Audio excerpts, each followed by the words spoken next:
Did you know that more than 500,000 people in this country regularly give up some of that red stuff to help sick and injured people? Earlier this year, during the Victorian bushfires, the importance of blood donation became clear, with hundreds turning up at centres around the country to give blood to burn victims. Last Sunday was World Blood Donor Day, so Sarah and I decided to book ourselves in to find out more about it. Blood donations have saved millions of lives since they were first thought up about 100 years ago. The concept's pretty simple. Blood is taken out of a healthy person, then put into someone who's been injured and lost blood, like those burnt during the fires. But it's not just used during disasters. Most goes to people suffering cancer and blood diseases. People having surgery, people with broken bones, mums and their newborn babies, and car crash victims also use it. So really, there are lots of reasons you might end up needing some blood. And that's what Sarah and I have come here to do today. More than 10,000 litres of blood are used in Australia each week, and it doesn't last for much more than a month. They rely on people to roll up their sleeves and donate. So that's what we're going to do.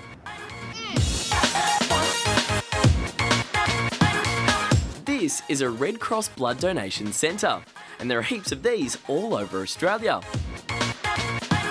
First thing you have to do is fill in some information and have a chat to one of the staff here, because not just anyone can give blood.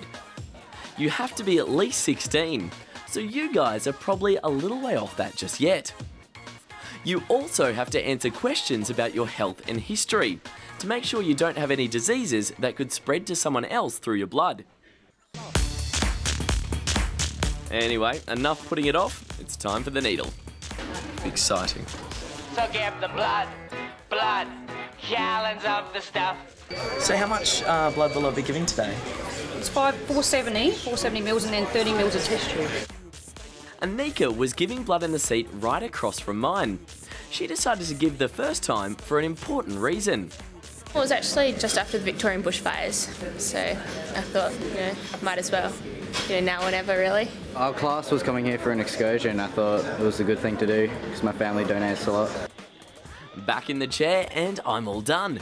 It's very strange to think that all of that was just inside me before. Yes, look at that. It's top shelf blood. Meanwhile, let's see how Sarah's doing. You finished. Easy, 6:24. Only because you had a head start. That's totally unfair. I'm hooked up to a slightly different machine to Nathan because they're taking out the plasma and putting the red blood cells back in. Plasma and platelets are two parts of blood that can be taken out separately to help with different conditions. No worries. Go and show Catherine how tough we were. From here, our blood will be tested many times to make sure it's safe, then sorted into types, because not all blood is the same. These are the 8 different types, and how rare they are. Sarah and I are both A positive, which is pretty common. This is important for the blood service to know, because only certain types can be given to certain people. Once the blood is sorted, tested and prepared, it'll go straight to where it's needed most, and often that's kids. It might be only a quick donation for us, but for some kids, it means a lifetime.